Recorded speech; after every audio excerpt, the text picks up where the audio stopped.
Hello, controversial people. And welcome to a very potentially spicy Tuesday. Yes. This is going to be fun. Welcome to the Tuesday video, and welcome to a totally new concept that we have absolutely never tried before, ever on this channel. We've obviously done prompts for you guys, or had you guys submit ideas or something before, or maybe questions, but we've never had something quite like this. So today's video, as you can tell by the title and the thumbnail, is a bit spicy.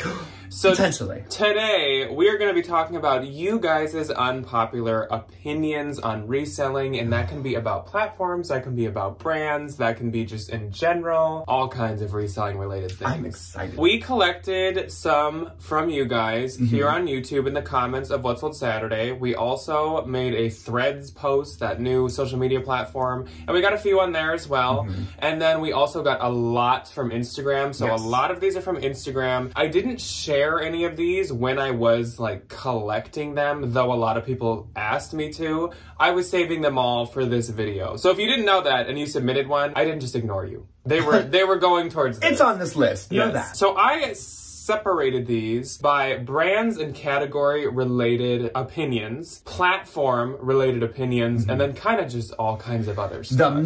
Just general reselling higgity nonsense that we all kind of just go through on a daily basis. Yes, and these are not ours. We want to make that so clear. There is not... Get the little warning light out. These are not our opinions. There's not a single opinion on this that we came up with on our own. Though, we're going to do a agree throughout this, or a disagree. So black is disagree, white is agree. If it's kind of in the middle, maybe something like this. How fitting is this? We were trying to make signs earlier, but our markers are ugly. So this is, I think, much more fitting and much more fun. I am going to be reading all of these throughout, only because Ryan actually hasn't seen any of these yet. I've heard like a couple. I know a few. And also, I did write them all, and it's like by hand, so I'm not exactly sure if Ryan can read every single bit of my handwriting. I definitely can't read his, and I don't think he can always read mine. My handwriting is that one episode of Chowder where he's like trying to write the comedy book and he just squirts mustard all over something. Relationship comedy. It's awful. I have chicken scratch handwriting. Yeah. If these get a little controversial or you just don't agree with them, it is okay, to each their own. Don't yell at us. It's not our opinion. There are some opinions on here that I also do not agree with at all. There are some that kind of like maybe ignited a little heat in me too. Like, it's okay. Everyone has different opinions. We're gonna just sit here. We're gonna enjoy this. We're gonna so makes the world go round. Opinions are like belly buttons. Everybody got one. Yes. But feel free to kind of like leave what you agree with or disagree with below with like nice, educated responses. I was gonna say. Which reminds me, this is totally anonymous. We are not sharing names of anybody just because we don't want to stir any pots. So we're gonna try to move a little quick because there are a lot of them, though we will give the slightest bit of feedback, but for the most part, we're going to try to move pretty quick here so we can get through all of them in a timely manner. Yes. So starting off with the brands and categories opinions, the first up we have is Lululemon and Free People are now never buy brands. I would totally disagree with this actually as well. I will say though, my caveat is like the older stuff, no. Or if it's in like bad condition, no. I would say that, generally speaking, that I can agree that there's a lot of it that is never buy now, like any of those mini printed Free People dresses. But there are some Free People pieces that I will still pay up a lot for. Oh, absolutely. I'm not going to say no to a modern Free People dress. I just did an online arbitrage this morning and paid $75 for a Free People piece. So that's like $500 on the website. Like, you wouldn't say no to that. I know. Next up, selling makeup is gross. This is okay, both. So here's me being unintelligent. I don't know a thing about makeup. I know that it expires, so like if you're selling something that's expired, don't do that. But like, I don't think you're sticking your finger in the little eyeshadow thing and putting it on. Either, you know, but like, if it's new and stuff, I don't really see what there would be. If you just use a brush, I don't think that's that big of a deal. I guess we don't know enough on that one to know. No. Next up, you can make money not selling youthful, trendy brands. For example, I like to sell Chico's. I totally agree with this. Oh, 100%. And I'm not saying I like to sell Chicos. That's what the person I can't sell Chicos at all. But I completely understand that there are other people on the internet besides the millennial Gen Zs that also need clothing. Yes, and that's coming from the king of Depop. When I sell Banana Republic, when I sell Ann Taylor, when I sell J. Crew, those are probably not going to people under the age of 30. So that's totally okay. Lots of those things sell quick and lots of them sell for a lot. So I totally agree with that. High-end luxury items don't move fast and are very risky. So that's very hard. Okay, so like... It's a very hard prompt to give I'm gonna do both. Yeah, you, Mr. Luxury Closet over here. Mine is like, I think, yes, they are risky because a lot of the time it's a bigger buy-in. So those items are more expensive a lot of the time to invest in. So I understand it from that perspective, but like your payoff is ungodly amazing for some of these things. I just bought a mulberry bag for $230 at a consignment store. I have it listed for $1,200. You pay more, but you make more if you are smart and, you know, make good business decisions and like do comps and stuff. I would say what I disagree with is that not moving fast can apply to literally low end or high end pieces. It just depends on if you price things right, because there's a customer base for both. And if they see a good deal, they will hop on their said thing that they're looking for. I do agree that it's obviously more risky, but that's why I would say like starting to sell super high end luxury things and investing in almost everything you have takes years. It's not like an overnight. That's not like an early on thing. You do need to learn a lot or else it is really, really risky. So you want to get to the point where like it's not as risky because maybe you feel a bit more like confident. Madewell is the most overrated brand. I mean, I probably wouldn't say most, but I would say overrated. Over it. I will send it to my sister. I will give it to my mom. I will take it to the consignment store. I'm done with it. The jeans, maybe. Every now and again, if I find a nice pair of jeans or a bag, I'll do. Any of the rest of it, off she goes. Free People is garbage. I mean, we already went over this. Most of these, if there were repeats, I'd actually, this is the only time that there's maybe a repeat. Otherwise, I just wrote like ×4 next to the prompt. So keep my daughter's name out your mouth. We already explained this one. Vintage is very hard to sell. Coming from you. I will say, if anything is going to sit around for a long time, it's going to be the vintage stuff. I understand that, like, yes, there's this new crazy, amazing, like, social media kick of, like, I'm a really wonderful little vintage seller and I make all this money selling all the vintage. That takes time. And a lot of the time with vintage selling, you are kind of like the curator of it all. So people will come to specific vintage sellers or vintage dealers to like go after their specific niche or like pieces that they have access to, versus like my kind of vintage that I thrift and I don't source like at these like more specific vintage market kind of a things. It tends to sit just a little bit more. My thing is, the reason I disagree and agree is like, for the most part, just random vintage pieces I think can be really hard to sell. But at the same time, if you find very, very rare sought after pieces, they can sell in under a week for hundreds of dollars. Fly out. Yeah. So it really depends, but I agree. Actually, for me, it is pretty hard to sell. For Ryan, I would think that it's not. I sell it well, but like I tend to sit on some of that stuff for just a little bit longer. Next up, Zaya Ain't It. So I don't agree with this one. I will say the Zaya like leggings have gotten harder to sell, and the Zaya tops and jackets are a no-go. No. But Zaya like pants, joggers, track pants, the athleisure those stuff. do great. I give it to Jack every single time because I can't give it away. Zaya. I wouldn't pay up for it, but I do still really like Zaya. Lululemon and Patagonia are no-los. This is like just a smidge of an agree. I'm gonna say no. I mean, Patagonia like jackets and coats are still really good, especially if they're rare print, of course. Lulu is very difficult to sell, and I can't even tell you a category almost anymore that I would say is the outlier. Maybe coats. Here's where I'm thinking. But everything else is pretty hard to sell. It kind of is. I'm thinking of, if I find a good deal on some Lululemon piece, I'm not gonna get it. Yeah. There is always gonna be a consignment store. There's always gonna be something to do with it because it is still really expensive. And like when you look at their little thing, like it is one of the most popular athletic brands like in the US still. So like there is still a market for it. It's just not necessarily like on Poshmark as much as it used to be. I love Patagonia. Anytime I find a Patagonia, again, same situation. Even if I can't sell it, the consignment stores will give me a very little pretty penny for it. So like if I find it in the bins or if I thrift it, I'm still gonna get it. This is from Stacy. Tennis skirts sell well. I think that was completely agree. Stacy is a girl of girls, and I love that for her. Next, I love buying out of season. I love buying out of season because you get such better deals on it too. That's true, though. You get such better deals. That's true. And I think that's coming up in the third category, but I list out of seasons. So I don't really believe care. in seasons. Next, I hate selling sneakers. I freaking hate selling sneakers. Man. I don't care if they're new. I don't care if they're rare. I don't care if they're old. I don't care if they're a stylish style. I don't like to sell sneakers at all. I love sneakers. They're easy to take pictures of. I can sit down and take pictures of sneakers. And I think the return's really good. Next up, Levi's doesn't sell. It sells much worse than it used to and not for as much, but it absolutely still sells for me. People love Levi's. I mean, I don't get the skinnies or like the busted knees. But it's just the styles have changed. Yes. It's the styles that we used to do really good with have kind of not done that good anymore. But like the brand itself, Jack just paid up for a Levi's Guinea jacket a couple of weeks ago. Like the brand still does pretty good. And last for brands and categories, resellers knowingly buy oversaturated brands. I do agree with this. Oh, and we all do it. Immediately. I don't view this as a read. I view it as the truth. Not a bad thing. Spilling the tea. That's accurate. We all see those cute little Instagram we all know posts. We do it. And we see the brand and we go buy it. Free people. And it never sells. Athleta.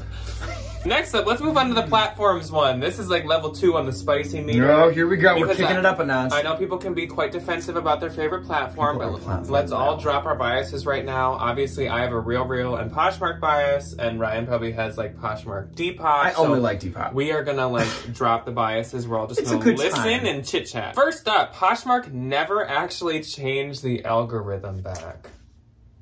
I think they're going through so many higgity-piggity little changes with like them going public and then them going private again. They're like, having I think a lot of like corporate structure things happening that a lot of other stuff has changed or went away or whatever. And I just think, like it's a little bit of a like, if you know SpongeBob, when he goes in his brain and there's all the SpongeBobs running around. And What's his name? What's his name? Everything's just on fire. That's Poshmark HQ right now. I also think like they're in the growing pains because they're not eBay, but they're not whatnot. They're this weird, like, little middle ground. So I think, like, we'll figure it out at some point. I think they're just still trying to figure out their stuff. I trust Manish. He's a nice guy. eBay is the worst platform for small fashion resellers. That is a really accurate. Like, people I would be a small fashion reseller. People that have small businesses and sell clothing only is what this is saying. I think that is such an accurate statement. That's very true. Like, it is hard to, like, get your bearings on eBay with clothes. I feel like hard goods and stuff, like, if you have 1 or 2 listings, like, it'll still sell. But my clothing mother has 2 listings on eBay, and she sold 1 of her sets of silverware. Yeah. So, like, the clothing,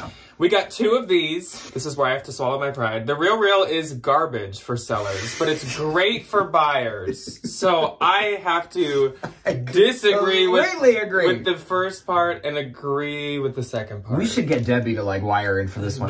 Was this submitted by Debbie? Every time she sends something into the Real, she's like, there's my $2. It is really funny. So I will say the Real has gotten much worse for sellers over the past, I'd say, like 2 years. Like, way worse. That's why I don't even really have interest in making Real videos too often anymore. Because I just don't think very many... Well, I don't think very many of you guys and stuff even, like, probably use them anymore. Well, I think, like... I still do because I've just adapted how I kind of, like, work their system. And my pay has went down just a smidge, but I've adapted well. So I don't agree with this. But I can see why people would think this. Like, my experience, I don't really send anything in crazy high dollars. So, like, none of those items are going to get any of those upper level commission structure. And now like, you make payouts. 20% on the low. Exactly. So I think, like, the things that, like, you'd find in the bins or Goodwill, most of the time aren't going to be, like, the really big returns. eBay sellers, plug your ears.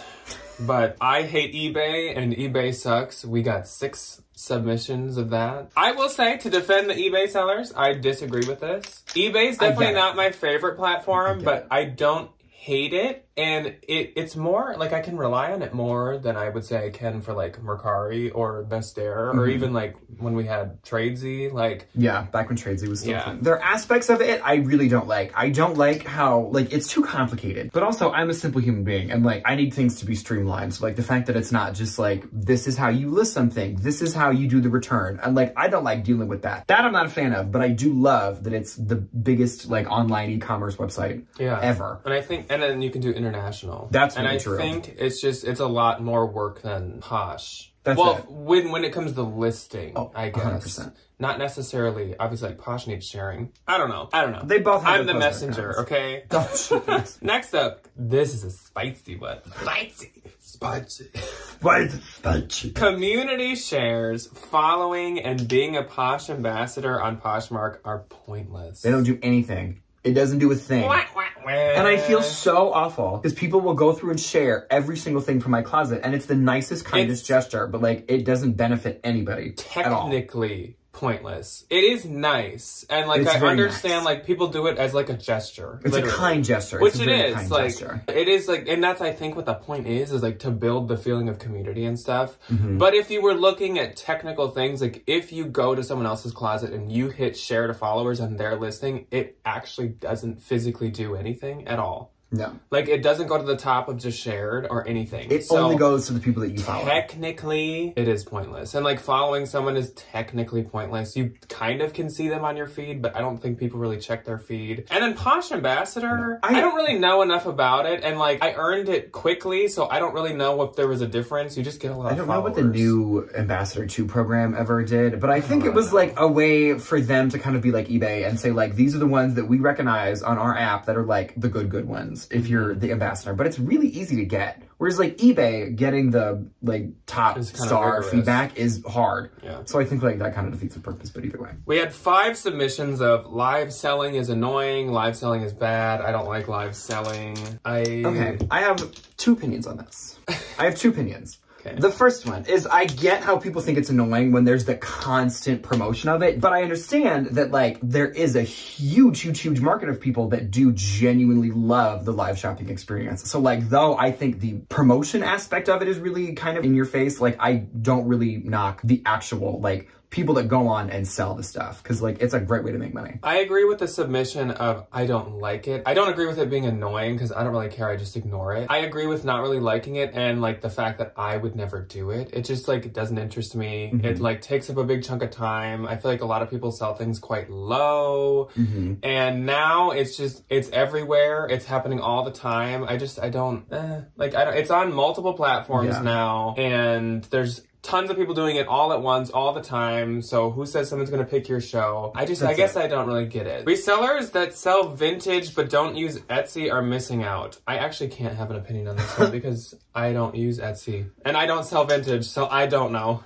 I do have some vintage, but actually I'm going to do this one because Etsy, I didn't realize you have to pay for each listing, which is kind of annoying. It's only 20 cents and I have like 10 things. So it's really not that much, but I don't know how to work Etsy. I don't know what's going on over there. I put my vintage stuff on. It might be too expensive. It might just be like I am a very small fish in a very large handcrafted pond.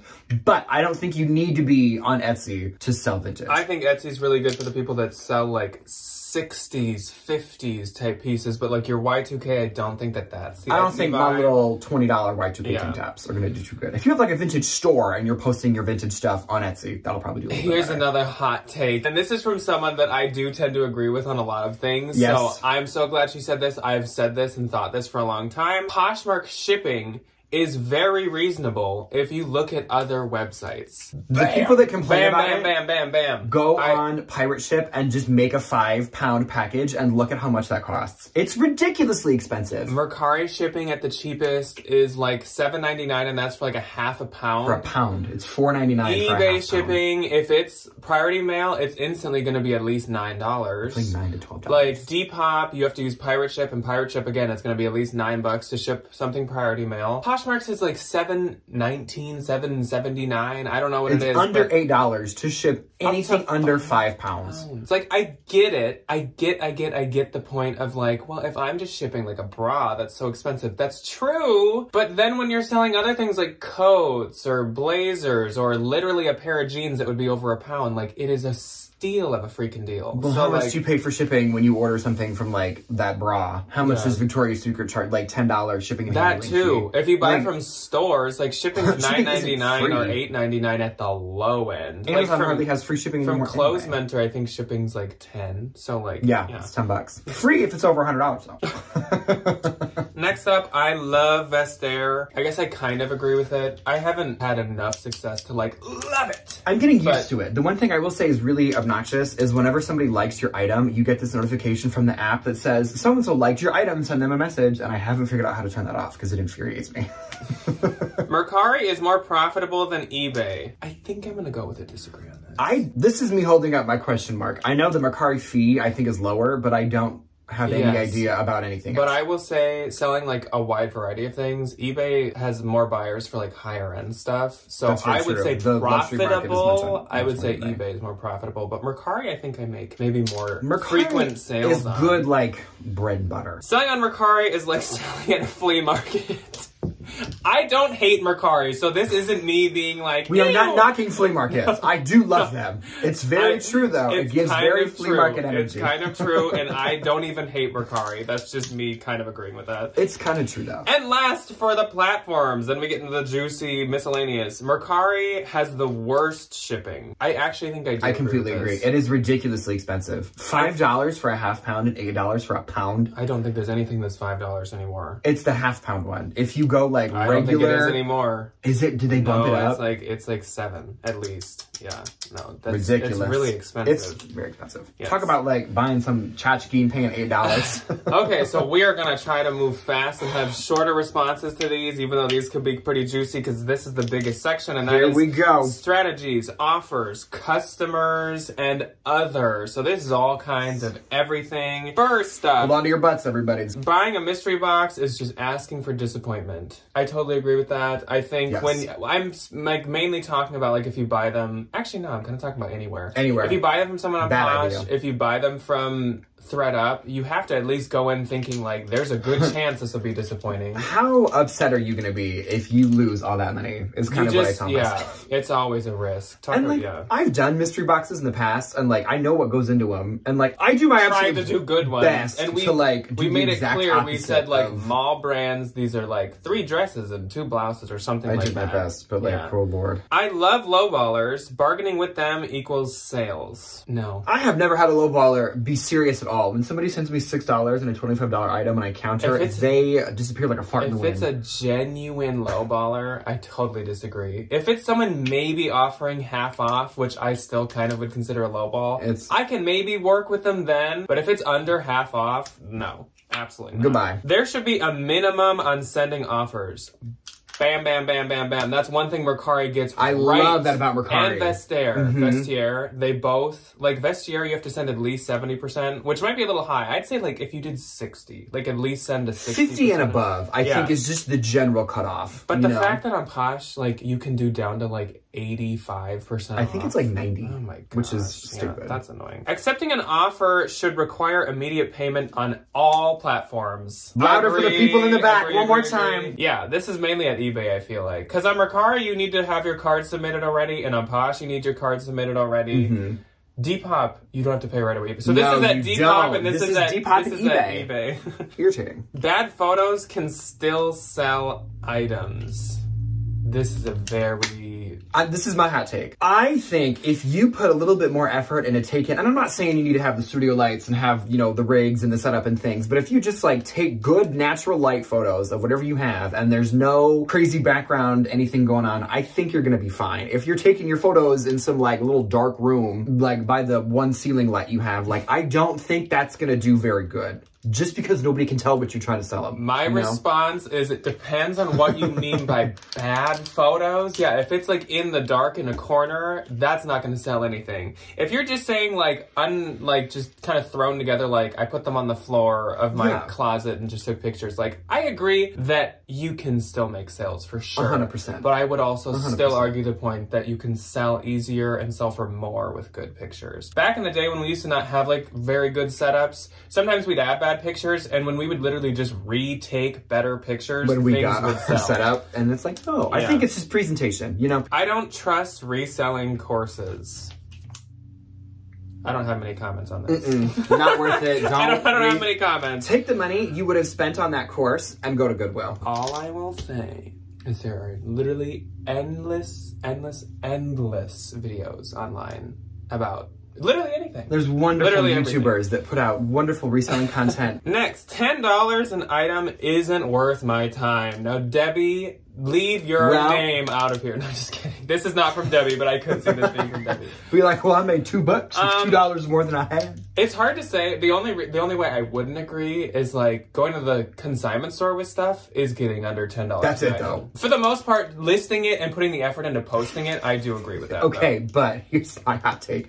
I think it's platform specific. Like if I'm selling something on like Poshmark or eBay for $10, it's really not that worth it because the fee on Poshmark is so much. But like Depop, however, like if I can get somebody to pay for that shipping and I just like make some little $10 sale, it's easy money, you know? Or Marketplace. Like, yeah, that's it though. Like if I can have a nice little $10 bill under my doormat for something, like that's easy. Platform is, I think, the key with that one. Spending $50 on an item is okay. Not everything has to have $1 cost of goods. Completely. I didn't write this one, I promise. I love that. That's the one where it's always great. It's always great to have low cost of goods. Like, and you want it to be low in relation to what you think you're gonna get.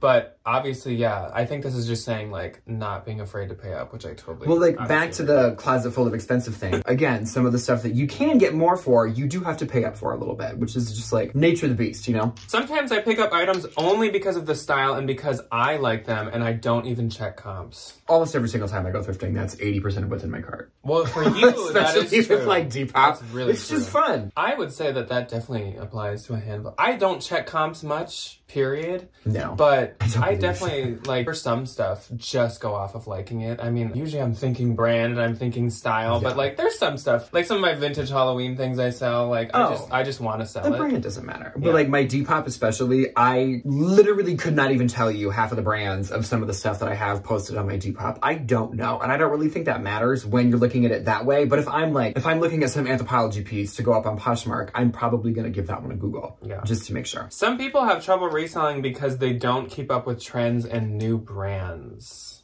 I do totally agree with this as well. You have to, like, fashion changes. The things that you sell should change. The stuff we could sell when we started, which wasn't like forever ago, is totally different than the stuff we can sell now, brands-wise, style-wise. Like, price-wise, it was so for some of the heavily bohemian back then, which you can still sell bohemian, but now it's much more Y2K. It's evolved, you know? Things evolve, things change. Some of the brands that used to do really good don't do good anymore. That's why we make no-low videos, because literally some have dropped off the face of the earth, so I totally agree with that.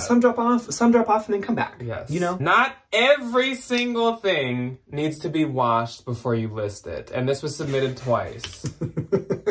I do agree with this. If it's nasty, please wash it. If it smells, that's gross. Please wash it. Or just if it seems unclean or unwashed or like weird, wash it. But like if you can smell the detergent on it, or it looks like it's new without tags, or it literally is new with tags, you don't need to wash that. Like that doesn't need to be washed. I don't feel. I will say I'm kind of a nitpicky person when it comes to like the cleanliness of the garments that come into my house. And I would probably say 70% of the stuff that I bring home doesn't get washed.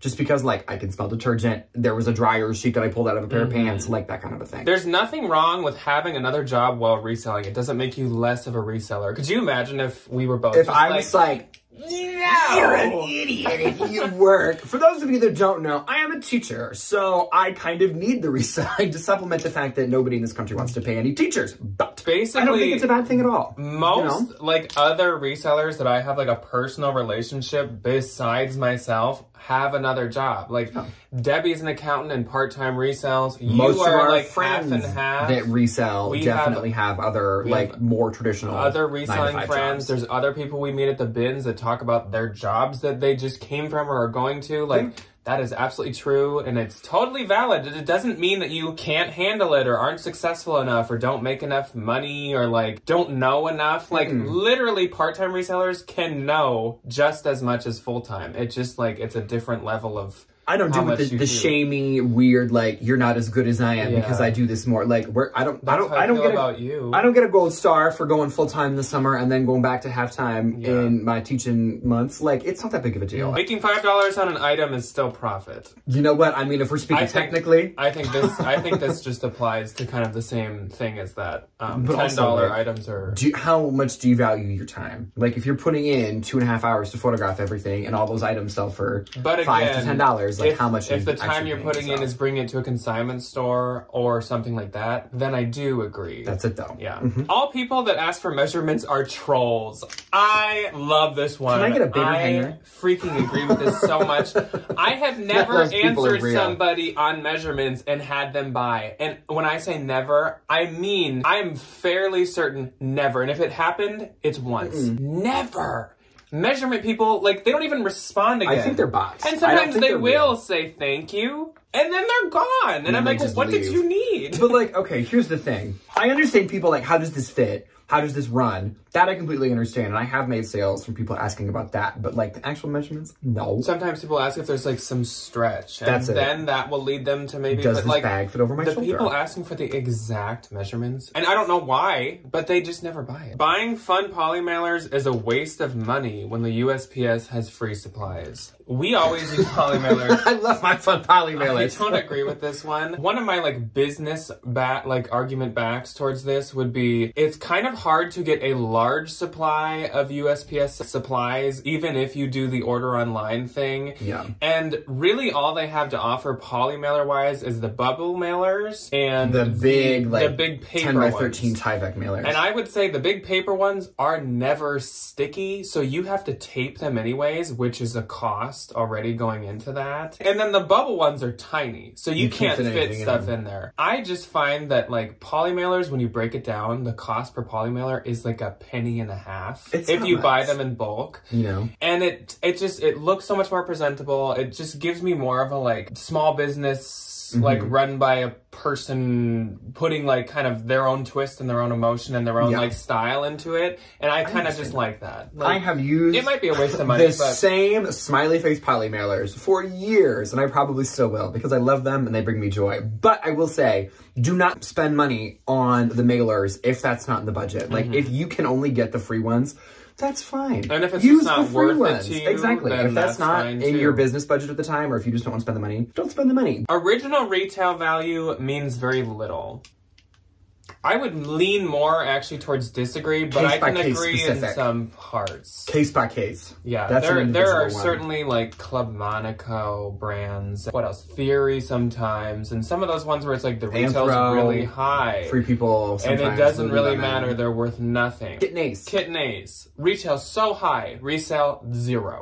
Goose eggs. But at the same time, if you're talking like high-end shoes and stuff, like I think it thousands of dollars new, I think you kind of want to advertise that you're giving somebody that good of a deal. I don't know. Case by case. That's a tricky one. Case by case. Next, kind of similar, comps are useless. I would probably feel pretty case by case. As I said earlier in this video, I don't really check comps very often. I do with really high-end things, especially if I'm going to be investing into them. Otherwise, for like day-to-day $30 to $40 items, I don't think comps matter in any way. If I'm at the bins, I'm not looking up comps. If I know the brand, nope, sorry. If I don't, then I will. But like, I'm not, sitting there looking up every single Free People piece that I found in the bins. Sourcing at consignment stores is the best way to source. Yeah, I think it has to be this again. Bins. I think for you, maybe. Bins is why I disagree, because I would still pick the bins as my favorite way to source. That's case by case, too. But like, I agree in the same way as like nowadays, consignment stores are almost the same price as a Goodwill. As most thrift stores, literally. And you can find stuff that's already been checked for flaws. It's in good shape. It's usually good quality and good brands. So like, I love to shop consignment stores. Love a consignment store, but like if you're in an area where you don't have good bins, we thankfully have phenomenal bins and we have really amazing consignment stores, but I understand that that's not everywhere. So if you only have the consignment store, then like go to the consignment store. What you said just led very well into this. You can find great sourcing anywhere. I do. Very, very, very true. I do agree with this.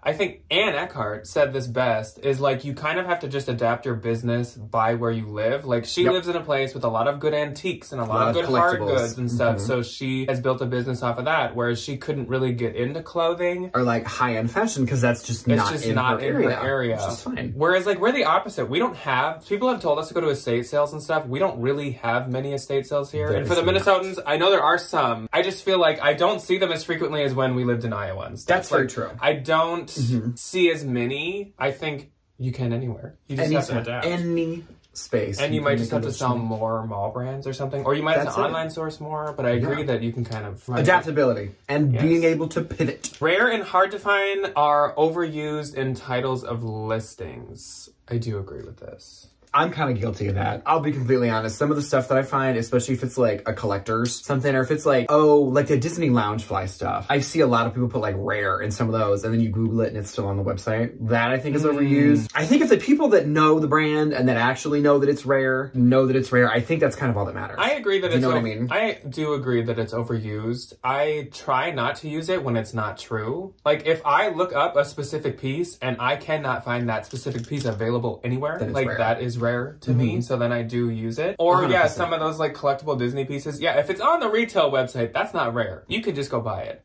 But if you can't get it any place or many places, I would say or like rare. The hard to find stuff, I understand the things that like get posted on some website, sell out almost immediately, and then they start kind of being filtered into the, you know, secondhand market. Like hard to find, like it is hard to find. Like that I completely understand. But like, you know, I'm not gonna go to every one of my Zara listings. Rare blogger favorite, rare blogger favorite. Sometimes like, people use it in the place of like sought after. That's it, and like though. Sought after doesn't always mean rare. No. Like sometimes things that a lot of people want are plentiful. Like the Lululemon fanny pack things. They're everywhere. Like, so they're not rare. So you can't, like, they're very sought after and they will sell really well, but like that, you shouldn't call that rare because it's not rare. You shouldn't rely solely on Facebook groups for authenticating very high-end luxury brands. Don't ever. Please, Lord, don't do the Facebook groups for the authentication. Go to the experts. I think you can go for help for sure. And I think it really helps when it comes to maybe like the Rothy's groups or like Teeks. I don't know if you can pay to get those authenticated anywhere. Well, and that's also a little easier to do than like a bag or something that like comes from a designer house where they have these kind of like checklists of things. If you have a Louis or Gucci and you are like wondering, you should just pay the like $10-15 for like real authenticator or whatever. Pro authenticators. I've used them forever. They've never done me wrong. It's $10. Yeah. It's so easy. And then you get the little peace of mind and the certificate versus like Sharon from Facebook. It's like, this matches my grandma's Gucci serial number. That's real. Yes. Okay, we have about 5 left. We're wrapping her up here. Are they the spiciest 5? This I don't is know. like the Maybe they are. The nice cool glass of milk at the end to calm everybody's list tongue. All seasons, all year. I don't even think I need to say much on this. I feel like we've talked on this a lot, even though we do still sometimes get this question. And like, for the record, we list everything all year. I do not buy based on season. Like we've said in some of our Thrift With Us, like we will amp up the buying for certain seasons, but I don't stop buying any season at any point, ever. I picked up a puffer coat a week ago at the bins and 3 pairs of jean shorts. Like, if it's gonna make me money, I'm gonna buy it. Yeah. This one might be spicy because it's coming out of like our mouths. Oh Lord. You do not have to listen to every piece of advice that a reseller YouTuber tells you. 100%. And this applies for you guys and others, and it applies for you guys with us. Anybody on the internet in general. We are not right about everything. No. Our experience is not everyone's experience. No. We can only talk, but at the same time, we can only talk on our own. So we have our own opinions based off of what we have experienced. But that is not your experience. And our NOLOs might be one of your biggest BOLOs. Absolutely. Our BOLOs might be brands that did awful for you. You do not need to listen to them. Take everything with a grain of salt. We are offering information. We are not forcing information. Yeah, but I totally agree, and it applies for anyone, including us, like I said. And I think it applies for just anything, too, not even just reselling. Like, there are no people on the internet, period, that are 100% right or no. There's no people. Like, there's no people. That doesn't exist. There's nobody on the internet that's right every single time. All right, don't model your own clothes. It's way too time-consuming. I would totally agree with this. I'm going to say no. If you want to, go for it. Like, I do think that there is a large market of people that do like to see how it's styled, especially when it's like the stuff that doesn't have a brand or the stuff that doesn't necessarily have that kind of like when you buy something from Anthropologie, you can wear it with anything else from Anthropologie and it's going to look fine. But if you buy something on like Depop, it's nice to see how somebody else styles it. What somebody in a different size is wearing this thing as. Like, I think that is fine. I personally would never. I'm also not some little, 5'4" girly. squeezing into some of these tops. So I just can't. I think we're having platform bias. Because to me, I'm like, I picture the people with some of the high-end things that I have listed, like maybe not wanting to see it like on someone else's foot or on someone else's body. The shoes, don't ever try the shoes on. Like, I think sometimes it can actually have the opposite effect, and people just like don't like to see the piece of clothing being worn by someone else just right in front of them. I think, I don't know. I think that's totally to each their own, 100%. That one, like, there's definitely not a correct feeling. There's goods and minuses for all of them. Yes. But yes, goods 100%. and minuses. Well, I think, like, Depop, again, a lot of that stuff is vintage. So, like... Depop, it makes sense. The size on some of those tops, like, I don't know. I have no idea how this fits. So I think to, like, see it on a physical human being in those contexts very much helps. But I think, like, to your point, if I'm buying some $7,000 pair of used Louboutins, I don't want to see your foot in those Louboutins. I think vintage, it makes a lot of sense to do it, and I think kind of like more modern stuff where like the sizing is pretty standard, I don't think you really have to do it then. No. 2 left. You should always wear gloves at the bins. It's gross. This is another one we've made very clear that we are not supporters of. I know it can be gross. I know. But we just hand sanitize, bleach, disinfect, wash our hands after. I gotta feel those fabrics. I need to just be able to use my hands better. I have to have... Here's what I'm gonna say. The surfaces you interact with on the daily, the door handle that you touch, are disgusting. So I think, like, you can remove the stigma of, like, these are used clothing, this is gross. Yes, there's gonna be something that's nasty. Have we touched things that are just repulsive in the bins? Yeah. Have I found literal, just, like, stacks of somebody's folded laundry? Yes. It's fine. And also, like, I want to feel the cashmere sweaters. I want to know what the silk is. I'm trying to feel the good fabrics. But again, it's a little to each your own, because if you're just genuinely grossed out by it, I can totally see why, like, you don't want it. Like, if just, like, for yourself, that makes you, like, then wear gloves. But, like, for me, it doesn't, like, make me sick. It doesn't gross me out. And the last one, unfortunately, is not this, like, spiciness. We're finishing it out on a nice little note. List high so that you can accept low offers. Because it's low compared to your listing price, but compared to the value, it might not be low. I do really like this thought process.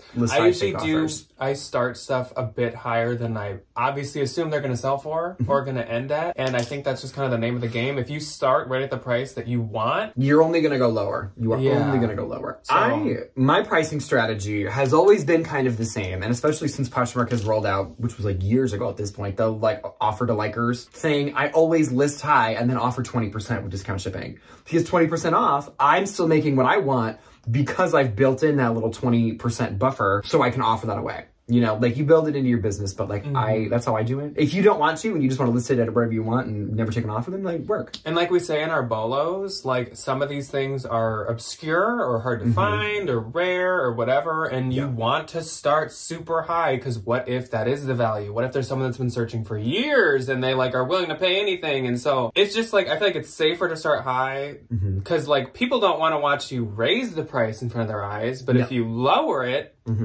that has... Well, that's the thing, though. Like, if it's not selling, knock the price down, somebody might pop on it. Somebody might send an offer because they're noticing that you're, like, flexible with the price. But if you just keep raising it because it's getting likes really quick, like, that looks much worse. That looks a little shysty. If somebody goes back to that bag, people get really mad about that. $50, now it's $75 because it had 10 likes in 10 minutes. Like, yeesh. I don't know about that. So yes, at least just try listing high. And that is all the spicy. Oh, that was spicy opinions. No, I don't think that was that spicy. No, I think that was pretty fun. There were a few little spicy ones in there, but for the most part, I think that those were decently tame. And I'm sure that everyone had one that gave them a little, like, and then everyone had one that they were like, I 100% agree with. We're sisters. Hot take. That's fun, though. You know, get your blood pressure up a little bit and then let everybody cool down. Like I said, there are some of these that I really, really did not agree with. But there's some of these that I feel some type of way about. But, like... It's fine. It's that's literally how fine. The world works. It's fine. We each are doing our own thing. We're each selling in our own places. We're selling different things. We're shopping at different places. And that's why we can all fit in this space together. Absolutely. These are fun. I think I'm just going to carry these around all day. Yeah. Whenever anybody asks me anything, we need to do some other kind of like yes/no video and do these. These are fun. Hangers. I know, they are really fun.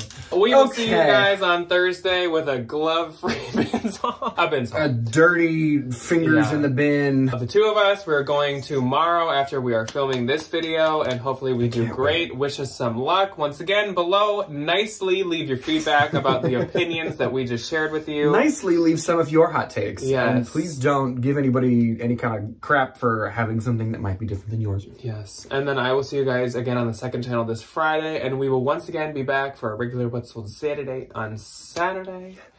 Goodbye. Goodbye.